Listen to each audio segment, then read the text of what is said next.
Congress party के अध्यक्ष थे, रातों रात उनको बाथरूम में बंद कर दिया गया। जरा कान खोलकर सुन लो, संविधान मेरे लिए मेरा धर्म ग्रंथ है। संविधान हाथी पर बैठा था और मोदी पैदल चल रहा था ताकि संविधान का सम्मान हो। जैसे आप गीता, रामायण, महाभारत के सामने टेकते हो, जैसे कुरान, बाइबल के सामने रखते हो, मैंने संविधान के सामने अपना माथा टेका। ये कांग्रेस वाले जरा कान खोलकर सुन लो, ये मोदी संविधान मेरे लिए मेरा धर्म ग्रंथ है। मेरी सरकार चलाने के लिए मेरा धर्म ग्रंथ है। और तुम्हें तो मालूम नहीं है, जब भारत के संविधान को 60 साल हुए, इस देश में अकेला मैं मुख्यमंत्री था, अकेला गुजरात का मुख्यमंत्री था जिसने संविधान के 60 साल का उत्सव मनाया था।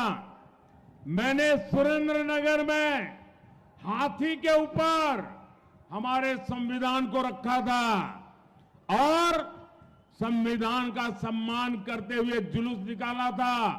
और उस राज्य का मुख्यमंत्री हाथी पर नहीं बैठा था, संविधान हाथी पर बैठा था और मोदी पैदल चल रहा था ताकि संविधान का सम्मान हो। మిత్రులారా, నేను కాంగ్రెస్ వాళ్ళకు సవాల్ చేస్తున్నాను. మీరు కాచుకోండి, వినండి, చెవులుంటే.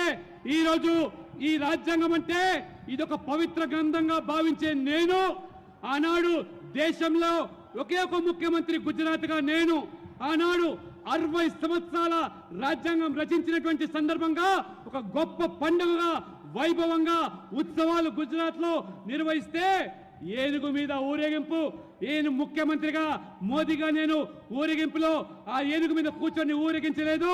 ఆ పవిత్రమైన గ్రంథాన్ని ఏనుగు మీద కూర్చోబెట్టి ఊరేగించి నేను కాలి నడకన భారీ ఊరేగింపు నిర్వహించి ఆ పవిత్ర గ్రంథాన్ని గౌరవించినటువంటి వ్యక్తిని, ఆ రాజ్యాంగం అంటే అది పవిత్ర గ్రంథంగా భావించే నేను, ఇది మోదీ అనేటువంటి విషయాన్ని కాంగ్రెస్ తెలుసుకోవాల్సిగా నేను కోరుతా ఉన్నాను.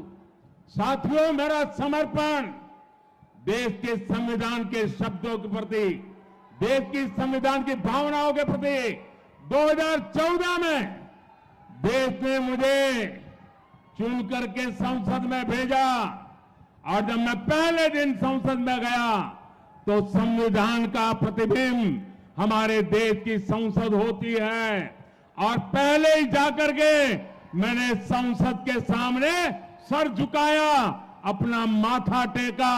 बाद में मैंने कदम पार्लियामेंट पे रखा था क्योंकि संविधान के लिए हम समर्पित हैं।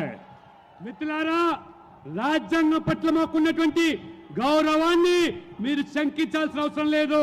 నా జీవితం అంతా కూడా ఈ దేశం కోసము, ఈ ధర్మం కోసము, ఈ యొక్క రాజ్యాంగం కోసము సమర్పించిన వ్యక్తిని నేను. మొదటిసారిగా పార్లమెంట్ సభ్యునిగా నేను గెలిస్తే ఆనాడు నాకు రాజ్యాంగం పట్ల, ప్రజాస్వామ్యం పట్ల ఉన్నటువంటి గౌరవాన్ని వెలిపించడానికి పార్లమెంట్ లో మొదటి అడుగు పెట్టినప్పుడు నేను ఆ పార్లమెంటు ఆ భవనం ముందు మోకరిల్లి నమస్కరించి ఆ రాజ్యాంగాన్ని, ప్రజాస్వామ్యాన్ని, ఆ పవిత్రమైనటువంటి పార్లమెంటు భవనాన్ని గౌరవించి ఏ రకంగా నేను పార్లమెంట్ సభ్యునిగా కొనసాగానో మీరందరూ కూడా తెలిసిన విషయమే. 2019 में जब आपने मुझे दूसरी बार प्रधानमंत्री बनने का अवसर दिया और जब मुझे एनडीए ने अपना नेता चुना तो कार्यभार संभालने से पहले मैंने पार्लियामेंट के सेंट्रल हॉल में संविधान की किताब ला करके रखी थी। पहले मैंने जाकर के संविधान के सामने मारा माथा टेका, जैसे आप गीता, रामायण, महाभारत के सामने टेकते हो, जैसे कुरान, बाइबल के सामने रखते हो, मैंने संविधान के सामने अपना माथा टेका। उसके बाद 2019 में कार्यभार संभालने के लिए मैंने अपना भाषण दिया था। ये मोदी का संविधान के प्रति समर्पण है।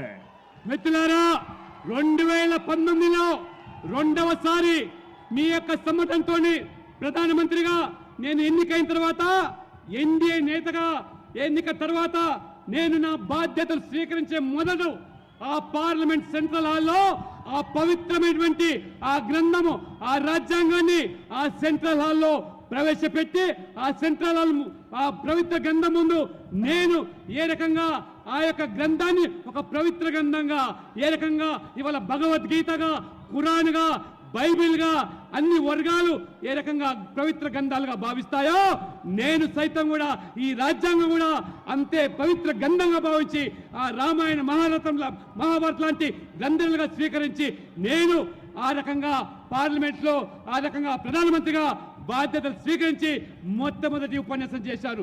ఇవాళ మోదీ గారిని రాజ్యాంగం పట్ల శంకించేటువంటి ఈ శక్తులు వ్యక్తులు ఈ దేశ పట్ల వారికి ఉన్నటువంటి కట్టుబడి చిత్తశుద్ధి ఏమిటో దేశ ప్రజలు గమనిస్తున్నారని చెప్పి నేను మీకు తెలియజేస్తా ఉన్నాను. ये सत्ता भूख में डूबा हुआ ये शाही परिवार कांग्रेस पार्टी के संविधान को, देश का संविधान छोड़ो, कांग्रेस पार्टी के संविधान को भी मानने को तैयार नहीं है. उसको भी उन्होंने डस्टबिन में डाल दिया है. सीताराम केसरी कांग्रेस पार्टी के अध्यक्ष थे, रातों रात उनको बाथरूम में बंद कर दिया गया, उठा करके फुटपाथ पर फेंक दिया और संविधान की परवाह किए बिना कांग्रेस पार्टी पर ये शाही परिवार ने कब्जा कर लिया. साझादे जरा बोलने से पहले 50 बार सोचना शुरू करो. अब घिसी पिटी खबरें नहीं, देखिए बेहतरीन presentation, high quality informative graphics, more knowledge, सरल और आसान भाषा में सिर्फ 1 मिनट में.